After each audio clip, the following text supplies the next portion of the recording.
What exactly are the options available to Australia to increase its liquid fuel production, thereby reducing its reliance on imports of liquid fuels, and at the same time increasing the country's resilience in the event that there's some type of supply disruption which affects those supplies coming into Australia? Well, that is precisely what we're going to explore in today's episode of Climate Mundial's Energy and Climate Weekly. So let's get right into it.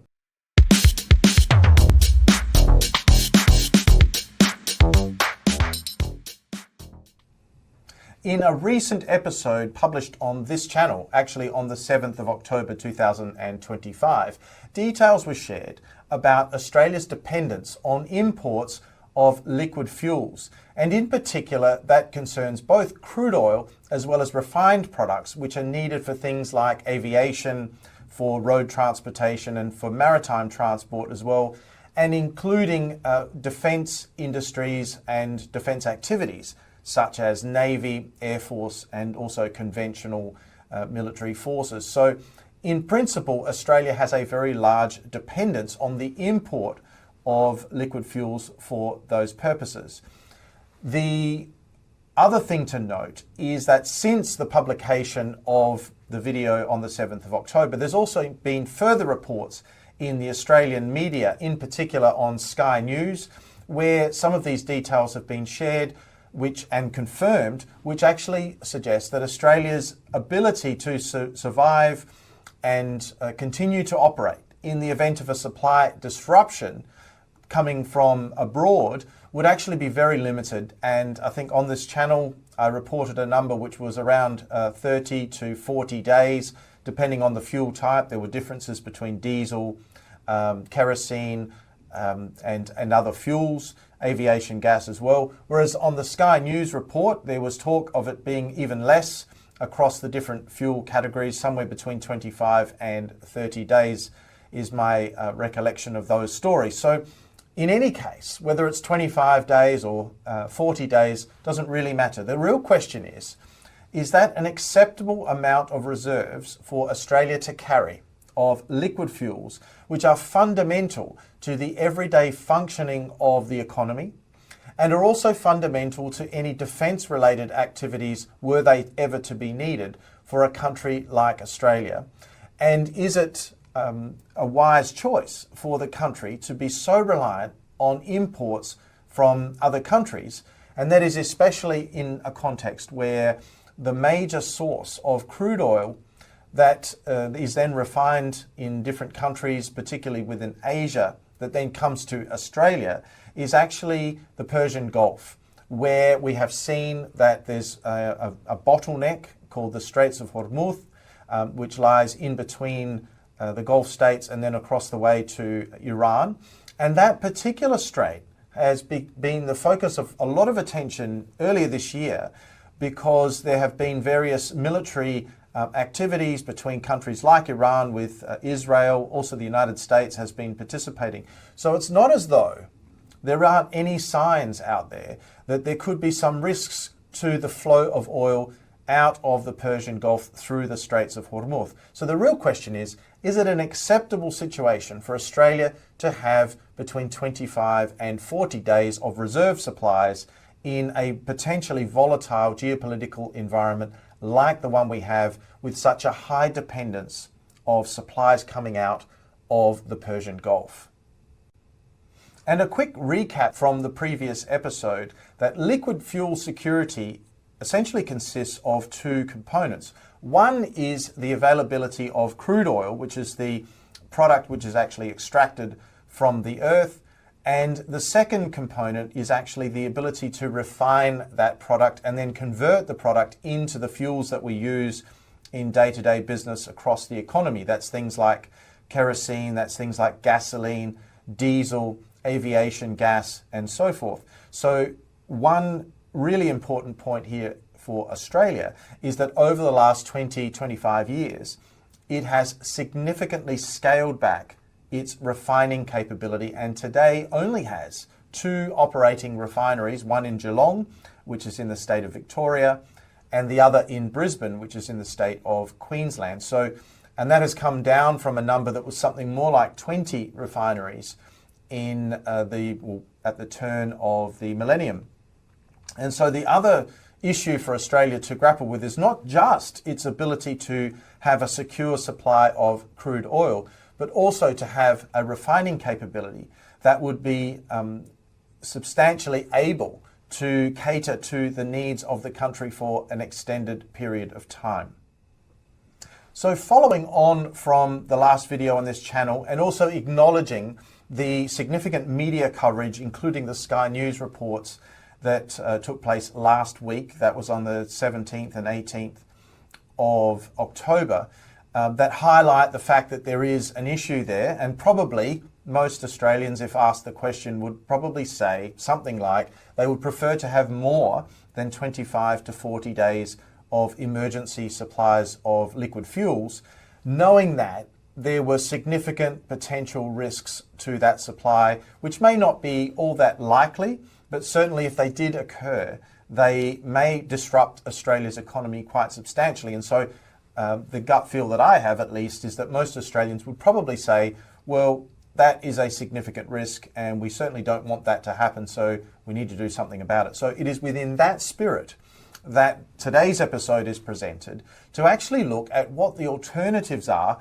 for Australia to reduce its dependence on those imported sources of oil in an economically viable manner and provide more resilience to the country, which complement the other activities that Australia probably ought to be pressing ahead with, which is promotion of peace, particularly as it relates to the Persian Gulf and to passage through the Straits of Hormuz, because clearly none of this would be a particular problem if it were clear that there was going to be safe passage for all the oil production and the ships that are coming out of the Persian Gulf, and that there was no risk resulting from the closing of the Straits of Hormuz. So that's a given, that Australia has a very strong national interest and strategic interest in peace in that region, so that there isn't anything that occurs that could disrupt supplies. But going beyond that and looking to safeguard, if you like, against the potential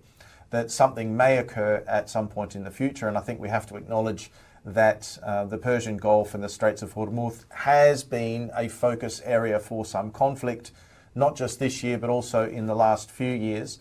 And so therefore, it's quite relevant to ask, what can Australia do? So let's get into some of the alternatives. Before we actually delve into the potential solutions themselves, let's take a moment to recall the three main components of energy policy in a country like Australia. First and foremost, there's the economic objective, that energy markets be shaped in such a way as to deliver the most cost-effective solutions to industry and to the community to help with things like competitiveness and overall efficiency across the economy. So that's an important one. A second one is that there be reliable and secure supplies of energy. In other words, that there be sufficient supplies to deal with any interruptions and some redundancy in the system, so that if certain supply options were taken out, that there would be others available. So reliability and security are another component. And thirdly, there is the environmental component. And that is where things like climate change are relevant, but also other areas of environmental damage that may occur as a result of supplying energy, land, water, and also air pollution, particulates and things like that. So when we talk about some of the options that relate to dealing with the reliability and security of supply issues in liquid fuel, we need to acknowledge that at some point there may be some trade-offs to make with regard to those other areas of policy objectives for energy policy. So with that in mind, let's move forward. And one of the most obvious options for Australia, or alternatives, would actually be to exploit some of its unconventional oil resources. And when I say unconventional, what I'm really talking about here are things like oil shale, of which it's been identified by organisations such as Geoscience Australia that Australia has quite a significant resource available to it if it were prepared to use oil shale. Now, oil shale does involve, or to extract it, it does involve something called hydraulic fracturing, or fracking as it's often known. And over the years, fracking, whether it be in Australia or in other countries, has come under the microscope for the sorts of damage that it can do to the environment, to surrounding areas, and also its potential to create different consequences, geological consequences potentially also. And so therefore, Australians have, generally speaking, come out against using oil shale. Having said that, there are some other examples around the world where countries have actually done particularly well using oil shale reserves. And some of those include the United States, which is one of the largest, if not the largest, producer of oil in the world at present. And also a place like Canada, where Canada is producing a huge amount of oil. And in particular in provinces such as Alberta, there is a very high implementation rate of oil shale. So Australia actually has potentially, according to Geoscience Australia, as many as 13,000 or thereabouts million barrels of that oil available to it, which at the current rates of consumption, which is around about 1 million barrels a day in Australia, that would result in certainly more than 3 decades of potential oil supply were Australia to actually decide that oil shale was going to be a resource that it would like to exploit. Having said that, it is well known that in Australia there's been significant environmental opposition to oil shale, notwithstanding the potential to actually produce that oil economically and to provide a good supply option to Australia. It is the environmental concerns that to date have prevailed in stopping that particular alternative from going ahead. Australia also has significant potential to produce feedstocks for things like biofuels. That is, things like food waste and other waste and products which are not necessarily hydrocarbon in their nature, but are produced in industries like agriculture, forestry, and so forth, can actually be used to produce liquid fuel products, refined products.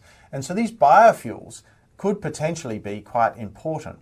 However, Australia at the moment is very much focused on producing those feedstocks, but then exporting them to other countries. And in particular, places like the United States consume a lot of those feedstocks coming from Australia, also the European Union, and so forth. So a key question here is to ask the question whether it is desirable for Australia to be so active in the export of biofuel feedstocks in a situation where there is an identified shortfall in Australia's capacity to be able to withstand these types of external shocks that would potentially disrupt the flow of imported oil and oil-based derivative products into Australia. And clearly, if this question is left up to the economic actors themselves, the entities that are exporting those particular biofuels, they'll probably say, look, this is all fine, this business is going well, there's no need for any change to occur. Having said that, it is also worth understanding that those feedstocks, if there were a refining capability in Australia to deal with them and to produce liquid fuels, would provide some degree of additional resilience to the country.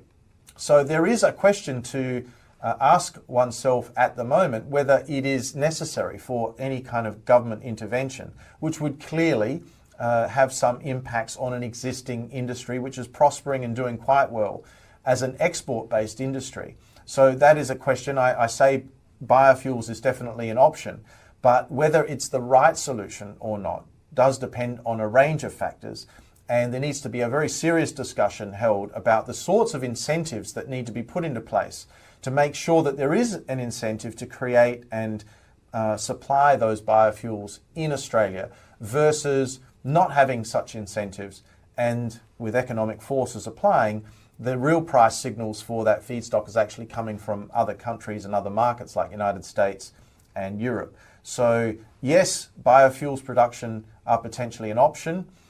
It's not without complexity if it's an option that the government and the broader society wants to move forward on as well. The other thing to point out with biofuels is it's very difficult for biofuels on their own to be used to supply all of the liquid fuel needs that a country has or that an industry has. And generally speaking, those biofuels need to be blended. So biofuels, yes, they're an option to reduce dependence and so forth, but they're not going to be something which can replace the need to have any hydrocarbon-based liquid fuel alternatives. So it is in that spirit that biofuels is put forward as one of the options available in Australia. The final piece to the jigsaw puzzle here is refining. So in order to take, whether it be crude oil, oil shale, or even biofuels, and actually produce useful fuels that can be used in industry, in transportation industries, as well as things like defence industries, it's very important to have that refining capability. So in order to produce diesel, kerosene, gasoline, distillates, diesel, and things like that, it is necessary to have that refining capability. As mentioned earlier, there has been a dramatic reduction in the amount of refining capability in a country like Australia over the last few decades. And the ultimate reason why there has been this reduction in refining capability is because Australia's refining industries have been losing ground in terms of competitiveness, whereas other countries, particularly those in Southeast Asia, have been increasing in their comparative advantage. And so therefore, it is much more economic for Australia to import some refined product rather than produce it locally, because at the end of the day, that allows those industries to deliver products to consumers at lower prices. So if what we're saying here is that we're fighting a little bit against economics, then it's really important that if we are going to really have a serious discussion in Australia about liquid fuel security, there needs to be some acknowledgement that it is going to have to come at some cost. This is not something which is necessarily available as a no-cost option. So in order to create the incentive that would lead to private sector operators reinvesting in refining capability above and beyond the 2 refineries that are currently operating in Australia, there needs to be some degree of public policy incentive provided, whether that be a subsidy for the actual construction and installation of the refiners, or some type of revenue support over time that would allow the producers to recover the costs of that investment.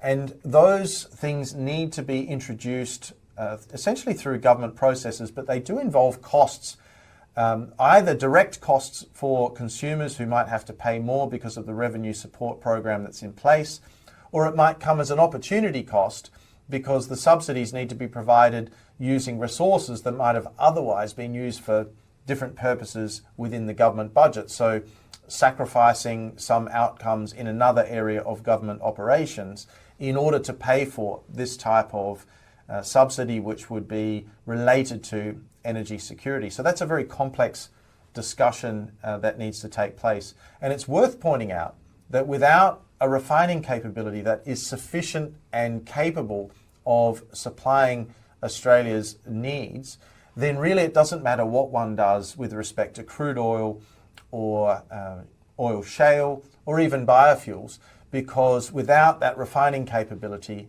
at sufficient scale to be able to provide the million or so barrels a day that the country needs, it's not going to work. So that really does also need to be taken into account. And so briefly to summarise the situation, Australia at the moment has somewhere between 25 and 40 days of an ability to supply its consumption needs of liquid fuels in the event that some type of external supply disruption occurs.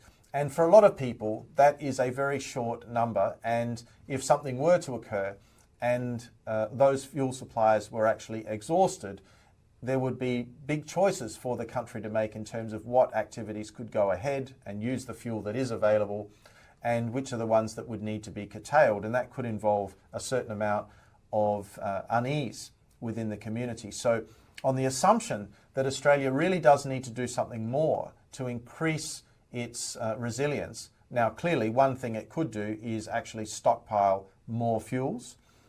But in the absence of doing that, if one looks at the ways in which Australia can actually produce its oil production or increase its oil production and increase its refining capability, what we see is the options really are reasonably limited. The first option is that Australia could increase its unconventional oil production, and in particular that would involve looking at oil shale as well as tight gas to try and produce more feedstock product that could go into refining businesses. But that would come at the expense of some of the environmental provisions that have been introduced across Australia. So it is very important to point out that any development of an oil shale industry in Australia is likely to receive or to encounter significant environmental opposition. And that's one of the reasons why the industry itself hasn't been exploited to date anyway. The other issue, or the other opportunity, if you like, is for Australia to increase its actual biofuel production capacity. That is its domestic biofuel production capacity. That would be great. It would probably also help to offset some of the environmental impacts of things like oil shale. However, there is an existing industry in Australia which is happily supplying biofuel feedstocks to other markets, in particular around the world. And any decision that was taken to try and incentivize retention of those biofuel feedstocks in the country actually would require some consultation with those affected parties to see whether that's a provision that can be justified. So it's not without complexity to talk about the development of a biofuel industry or increasing the development of a biofuel industry in Australia. And thirdly, there really does need to be an increase in the refining capability in Australia so that after producing biofuels and after potentially producing oil shale, that there is actually an industry there that can process that feedstock and actually produce the fuels that are going to be necessary to operate the economy in the event of that kind of supply disruption. So there are no right or wrong answers here. There are really just options. The options will always bring trade-offs. That's what I think is really important. And those tradings off occur in areas like economics. They occur in security and reliability, and also in environmental parameters as well. So there's that three-dimensional energy policy outlook, and it's really difficult to find any solutions across energy industries as a whole which don't involve some trade-off between one of those policy areas at least. So those are the key issues, and potentially if this can be done in a way that gets it all right, Australia could look forward to having a much longer time frame of resilience that would allow it to operate and continue to operate as normal, even if there were substantial disruptions, particularly in the Straits of Hormuz. And just to round that out, it's important to say that Australia, because of that dependence, probably has as significant an interest in peace than most, although there are others that certainly do have the same interest, particularly in Asia and so forth, because such a large volume of the world's oil is actually being produced and transported through that region. So those are really the key options available to Australia if the country decides that 25 to 40 days is insufficient and something more needs to be done. But what do you think? Please let me know in the comments section below. Do you agree that there has to be some consideration of tradings off in order to realise heightened levels of resilience for Australia in regards to liquid fuels? Or potentially is 25 to 40 days enough? That's another alternative. Or is the answer to basically just require more stockpiling of fuels so that there is a larger stock of reserves in Australia? But that, of course, would also come at a cost because it needs to be paid for. So there would be some economic impacts as well. But please let me know what you think. This is a really important topic. I'd like to better understand what you think. about these options, what the trade-offs are that you'd be prepared to accept, what you think is a good idea. You might be from a country outside Australia and you might have seen something working in your country. So please let me know about any of those sorts of things in the comments, and if necessary, we'll do another episode to consider this further. So on that note, I'd like to say thank you very much for your attention today. If you haven't already done so, please consider subscribing to the channel, because it really does help the channel, and it would be fantastic to have you on board as a subscriber. But on that note, thank you very much once again, and I look forward to seeing you again soon in the next episode of Climate Mundial's Energy and Climate Weekly. Bye for now.